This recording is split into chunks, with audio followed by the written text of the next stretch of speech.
how's it going, guys? Welcome back. We're here live in San Diego, California, home of the Padres, no longer the Chargers, for those of you who are sports fans. Today we're going to be talking about Virtual Bootcamp Series number 2. We're going to be looking at our remote learning tools, some of those fundamental things that you're going to need to be successful for this whole remote learning experience. Now, right now, you're probably experiencing a little bit of content overload. A lot of apps, a lot of articles, a lot of people throwing stuff at you. Hey, check this out. No, look at this. No, look at me. No, do this. Don't worry. The cops got you covered.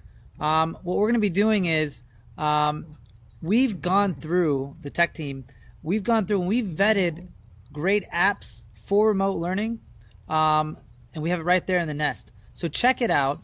And then if there's something in there that you feel that you've come across, you're like, wow, you know what? I think this would be a great addition to the nest. Go ahead and click on the ideas button at the top. And then once you do that, we'll go ahead and put that in there for you so everyone else can see it. So anyways, just wanted to start with that because I know you guys might be feeling a bit of, it's a bit overwhelming to have all these different tools and you have to learn a bunch of new stuff, and it can be a bit of a challenge. All right, so for today's goals, we're going to be looking at Nearpod and learning some of the fundamentals. We're going to be learning the fundamentals of Loom. That is the device I'm using currently right now. And then we're going to be learning about the basics of Zoom, Zoom. And finally, we're going to just quickly touch on our virtual learning classrooms. All right, so we've got Loom and we've got Zoom and we've got Nearpod as our tools that we're going to be looking at today. Great tools that we're using. These are the core tools that we are using to facilitate our learning.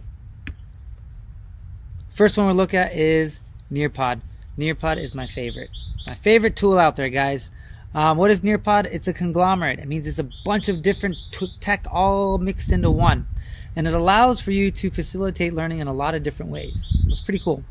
You guys have seen it. I'm sure I've shown it at some point, but what's great about Nearpod is first we went ahead and purchased the gold package, so you have the ability to have both synchronous and asynchronous lessons, and that's really important because kids are going to be in different time zones, and so you're going to want to be able to deliver instruction to them in a way that best suits their time and their needs, because also even within their own family, like there could be only one computer in the household or something like that. So anyways, student pace is available with the asynchronous option. If you have not gone to Nearpod yet, please do so. Go to nearpod.com, sign in with Google using your teacher account, and it will get you right in there. We've already added all the accounts. Another way you can get there is by going into Google Slides and then click on add-ons, and then there's this Nearpod function right here. So you can go ahead and do that as well. Please don't be scared of this slide, but this is essentially all the different features that are built within Nearpods. Now there's a ton of them here, but I'm going to highlight a couple of them just so you can kind of see, or ones that are kind of important for you to know. The first one is time to climb, which is kind of like a Kahoot one. That's what's kind of like a formative assessment. You're getting kids to be active and stuff like that. That particular application is not available in Student Paste. Another one here is Collaborate. Collaborate is your Padlet. So there is no Collaborate feature when you are doing this tool, or when you're using this tool asynchronously. But all the rest of them, for the most part, will.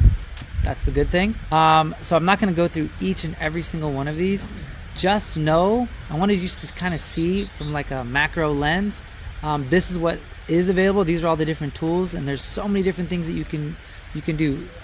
Doesn't matter what grade you're in, whether you are a pre-K or K teacher, you can do this one, memory test. Memory test is like flashcards, so you can build, or if you're language, PhET simulation. This is where you can do virtual science labs. So for those teachers who are struggling with the idea of how am I going to teach science online, PhET is a great way to do that, at least to get that virtual lab experience.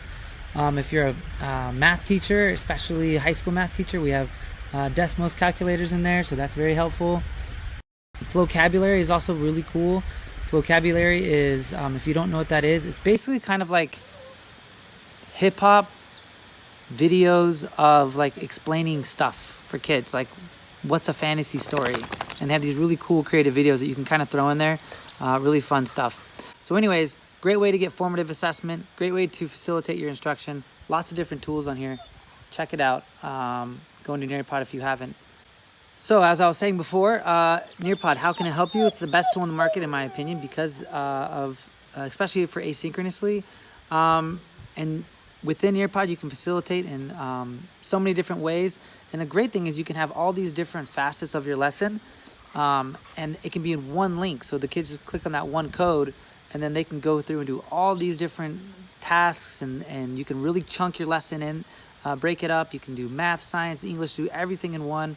And then it collects all the data on that one particular lesson, and then you can very easily get that data emailed to you. So you'll have access to that. And so it's just a really great tool for you to use if you can maximize all the different features on it. And then another kind of important part to remember is that if you're using Nearpod and you kind of get good at it, the live session is equally as good as the asynchronous session, if not better, because there's more features. And then when you get back into the classroom, you can then just go straight into continually using this tool in your lessons. So that part's really, really important to kind of remember there. So if you're asking yourself, how do I get started? If you haven't already, first thing you need to remember, again, there's all these different tools. There's all this learning. It's crazy. Like a marathon, it starts with that first step. So just take it day by day. Play with it. Try and learn one feature of the Nearpod, tool belt, and then see how it goes, and then add another one. You don't have to learn it all in one day. First step is to log in. Use your school account. Go to Google, nearpod.com. Single sign on with your school Gmail. We've already created your account, so you're good to go there. Next recommendation is just before setting it out, I would play around with it. And what you can do is you can create lessons, just test lessons, and then use another device or just a different browser. So in the Chrome browser, you can be using as the teacher account, and then the Safari browser, you can put the student account, the mock student. And then what you can do is you can just run a simulation to see what the students are going to be experiencing when you send it out. So just play around with it, see what the features are. It's gonna help you. Finally, you can always watch other tutorials, but reach out to friends or book an appointment.